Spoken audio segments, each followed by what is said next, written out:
बाबू का लाई, उसके बाद कुछ नहीं बोला। के चलते मार दिया बाबू।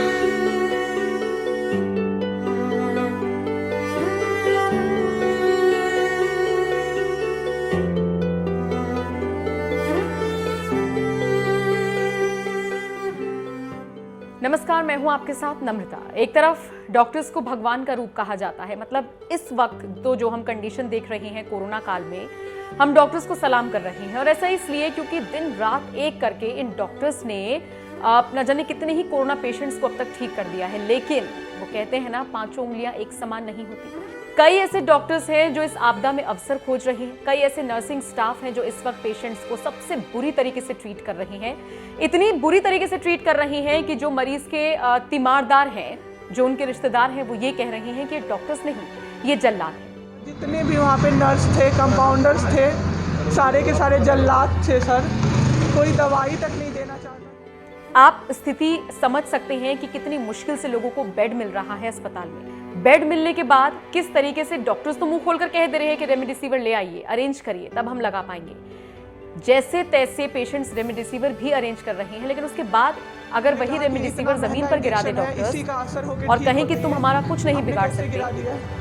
उन्होंने कहा कि 50,000 का भी गिरा देता ना तो तुम कुछ नहीं कर पाती। अभी पानी तक के लिए मरीज को तरसा दें, तो आप क्या एक्सपेक्ट करते हैं फिर इन डॉक्टर से? और इसके अलावा भी अगर पेशेंट ना बचे, इतना सब करने के बाद भी अगर पेशेंट ना बचे, तो फिर क्या हो?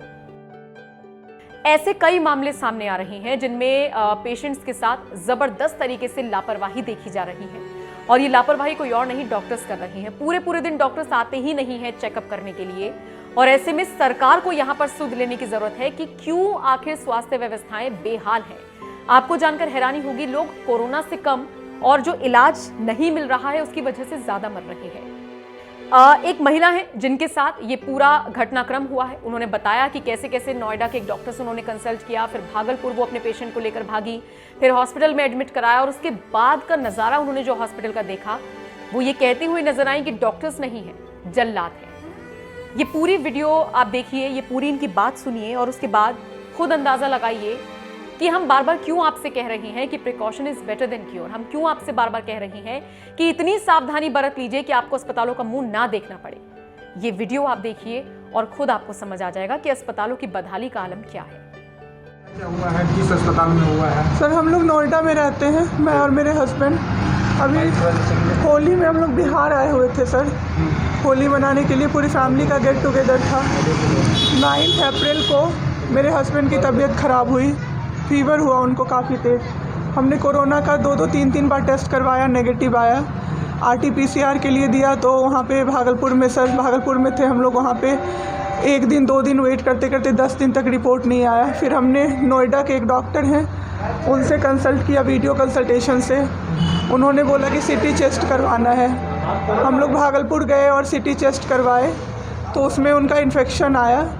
60% लंग्स उनका उसमें इन्फेक्टेड था, डैमेज नहीं था, इन्फेक्टेड था बस। बाकी लंग्स का हर चीज़ परफेक्ट था, सारा चीज़ नाक का, गले का सब कुछ नॉर्मल था, उसमें रिपोर्ट में था।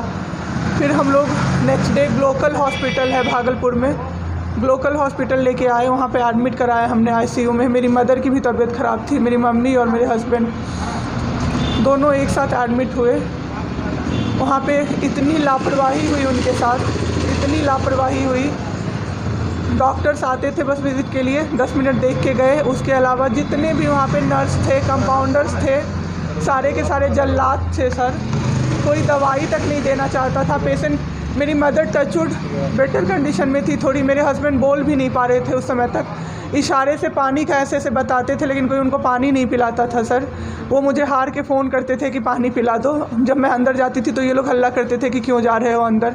फिर भी मैं जाके उनको पानी पिलाती थी, जूस पिलाती थी। रेमडेसिविर इंजेक्शन का नाम आप लोगों ने अभी तक सबने सुन लिया होगा कि कितनी मुश्किल से मिल रहा है। डॉक्टर ने वहाँ सजेस्ट किया, मेरे 2 पेशेंट थे वहाँ, हमने बहुत मुश्किल से अरेंज किया। जब वो इंजेक्शन मिला तो एक दिन रात को जब इंजेक्शन देने लगे, हाफ इंजेक्शन फ्लोर पे गिरा दिया उन्होंने। हमने कहा कि इतना महंगा इंजेक्शन है, इसी का असर होकर ठीक होते ये आपने कैसे गिरा दिया। उन्होंने कहा कि 50,000 का भी गिरा देता ना तो तुम कुछ नहीं कर पाती। अभी हम लोग चुपचाप वहाँ से सर हट गए। थोड़ी देर बाद वहाँ पे मेरे हस्बैंड को मैंने देखा कि उन्होंने 2-3 बार पॉटी किया था, यूरिन पास किया था, कोई क्लीन करने नहीं आ रहा था सर। 6 घंटे से वो उसी गंदगी पे पड़े हुए थे। उन्होंने मुझे फिर फ़ोन किया, बस फ़ोन कर पाते थे सर, बोल भी नहीं, बस मिस्ड कॉल आती थी, मैं समझ जाती थी कि कुछ परेशानी है उनको। जब मैं गई तो मैंने देखा पूरे गंदे बेड पे मेरे हस्बैंड 6 फीट 2 इंच के सर, पूरे गंदे पे वो सोए हुए थे सर। मैंने ज़बरदस्ती सबको बुलाया। एक आदमी था ज्योति कुमार करके, ज्योति कुमार, सब लोग ध्यान से इसको कवर कीजिए। ज्योति कुमार एक कंपाउंडर था वहाँ पे, Glocal hospital Bhagalpur. Jyoti Kumar compounder है वहाँ का, मतलब जो अटेंडेंट सब होते हैं ना वो है, लड़की नहीं है, लड़का है ज्योति कुमार। उसको मैंने रिक्वेस्ट किया कि भैया प्लीज़ आप मेरे हस्बैंड की मदद कर दीजिए, रात में ये लोग रुकने नहीं दे रहे हैं मुझे अपने पास, इनके पास। उसने बोला ठीक है ज़रूर मदद करूँगा, ये कह के, और मैं अपने हस्बैंड से बात करने लगी, इशारे से ही वो बात कर रहे थे। मैं बोल रही थी, अचानक से मेरा दुपट्टा खिंचाया बहुत ज़ोर से। मैंने सोचा क्या हो रहा है, जब मैंने पीछे मुड़ी तो मेरे कमर पे उस आदमी का हाथ था और मेरा दुपट्टा वो ज्योति कुमार खींच रहा था। मेरी माँ पीछे से चिल्लाई, मेरे हस्बैंड ऐसे ऐसे होने लगे, पूरा पसीना उनको चल गया, कुछ बोल नहीं पा रहे थे वो। जब हम लोग ठीक थे ना, मैं बाहर निकलती थी ना, कोई मुझे ऐसे देखता था ना नॉर्मली ही, तो कहते थे आँख निकाल लूँगा, क्या सोच के इसको देख रहे हो। और मेरे हस्बैंड उस दिन बेड पे पड़े हुए देखते रहे कि मेरी वाइफ का कोई दुपट्टा खींच रहा है। और जब मैंने उस आदमी को देखा ना तो वो मुस्कुरा रहा था। मैंने ऐसे दुपट्टा खींचा और मैं कुछ नहीं बोल पाई, डर से कि मेरे हस्बैंड यहाँ पे है, मेरी माँ यहाँ पे है, ये लोग कुछ कर देगा, इस डर से मैं कुछ नहीं बाहर निकली। मैं बाहर निकल के मैं दम से बैठ गई। वो आदमी मेरे पास फिर आया, मुस्कुरा के बोला मैं ध्यान रखूँगा। मैंने बोला ठीक है भैया आप ध्यान रखना। मैंने कुछ नहीं बोला उसको, कुछ भी नहीं। 2-3 दिन बाद ऐसे ही कोई सुविधा नहीं, कुछ नहीं। मेरे हस्बैंड की तबीयत उस दिन से बिगड़ी जब रात के 2 बजे में मेरी मदर के बगल वाले बेड पे एक अंकल, मास्क उनका हट गया था और वो अंकल चिल्ला के नर्स को बुला रहे थे और मेरी मम्मी चिल्ला रही थी जल्दी आइए ये मर जाएंगे, जल्दी आइए ये मर जाएंगे। कोई नहीं आया और अंकल ने दम तोड़ दिया। ऐसे 3-4 लोग उस 2-3 दिन के अंदर दम तोड़े हैं, बिना केयर के, बिना नर्स के आए। सारी नर्स टेबल कुर्सी लगा के सो जाती थी, कहती थी पागल हो गए हैं हम ही, अब मर जाएंगे इस कोरोना के चक्कर में, अब तो क्यों जॉब कर रहे हो, छोड़ दो, आपकी जगह कोई और आ जाएगा।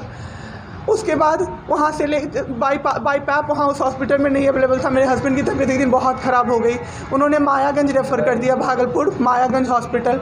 हम लोग जब भी मायागंज आए, मायागंज की और हालत ख़राब, आईसीयू में 4 बेड था। मेरे हस्बैंड के बगल वाले बेड पे 4 लोग 6 से 7 घंटे में 4 लोग ख़त्म हुए। क्यों ख़त्म हुए? वो नर्स को बुला रहे थे, सिस्टर आ जाओ, दिक्कत हो रही है, और सिस्टर नहीं आती थी। एक अंकल तो बुलाते बुलाते उलट के गिर गए, पूरा सर फूट गया, ब्लड और मर गए वो अंकल वहीं पे। इतना मेरे हस्बैंड डर गए। शाम होते होते मेरे हस्बैंड की तबीयत अचानक से ख़राब होने लगी, पूरा ये सब ड्राई हो गया, एक लेयर वाइट कलर का जम गया उनके ऊपर, बहुत ज़्यादा तबीयत ख़राब हो गई। हम लोगों को समझ में नहीं आ रहा था कि हो क्या रहा था। अचानक से मेरे दिमाग में आया ना, डॉक्टर को कम से कम 5-6 बार मेरी बहन बुलाने गई है, क्योंकि कोई डॉक्टर था ही नहीं ड्यूटी। कब हुई आपके हस्बैंड की डेथ में? परसों। सुनिए मेरी बात, पहले पूरी कहानी मेरी सुनिए।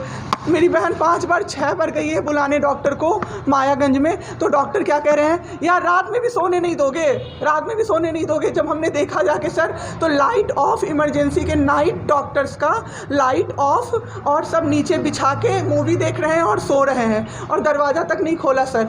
मेरे हस्बैंड की ऐसी हालत हुई, जब मेरी दीदी बहुत जाके चिल्लाई तब एक डॉक्टर आए वहाँ से, तो उन्होंने देखा क्या कि मास्क, उन्होंने ऐसे मास्क लगा होता है ना, उसमें एक ऑक्सीजन सप्लाई का पाइप होता है ना, वो पाइप ही नहीं लगाया था सर, बस मास्क लगा के छोड़ दिया था, ऑक्सीजन सप्लाई आ ही नहीं रहा था।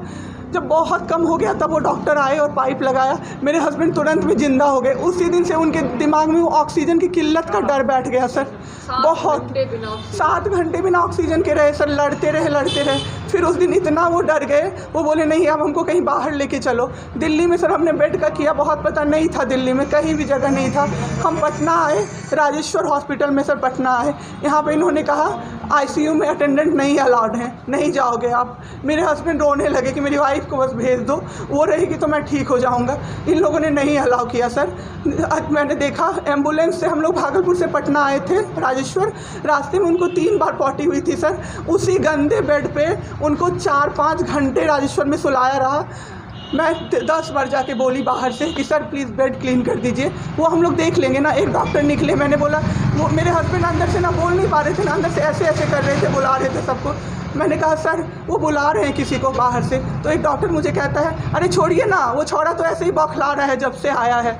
मैं उस समय कुछ नहीं कर पाई सर। उसके बाद उनका ऑक्सीजन लेवल जब 37 हो गया, तब मेरे साथ मेरी दीदी थी, मेरे जीजा जी थे और मेरे जेठ थे। तब मैंने अपने जीजा जी को बोला कि अब मेरे से नहीं रहा होगा, मुझे किसी तरह से अंदर भिजवाइए। तब उन्होंने ज़बरदस्ती मुझे अंदर भेजा और 37 से 74 मैंने कर दिया 10 मिनट में। मेरे बाबू का ऑक्सीजन लेवल मैंने बढ़ा दिया।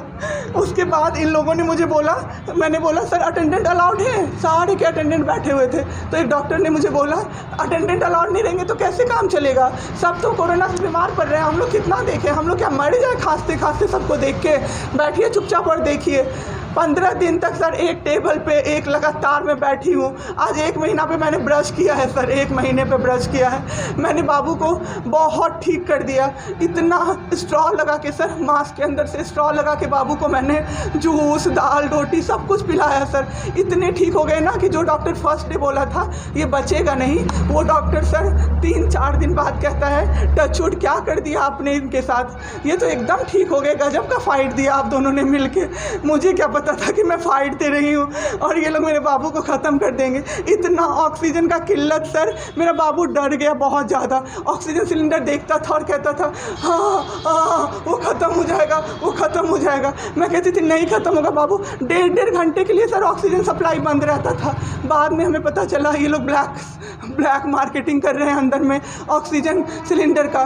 जो अस्पताल वाले हैं ना, वो ऑक्सीजन सप्लाई बंद कर देते थे ताकि बेचैन होके लोग खरीदें उन्हीं से। हम भी खरीदे सर, मैंने भी खरीदा, क्या करते हमें भी तो चाहिए था। परसों सर सुबह में हमारे पास एक ही सिलेंडर था, पाइपलाइन बंद हो गया। मेरे हस्बैंड को बाईपैप लगा हुआ था, उनको 2 सिलेंडर से जाना था, एक ही सिलेंडर था। सिलेंडर मांगते मांगते कहीं नहीं मिला सर, मेरे हस्बैंड ख़त्म हो गए।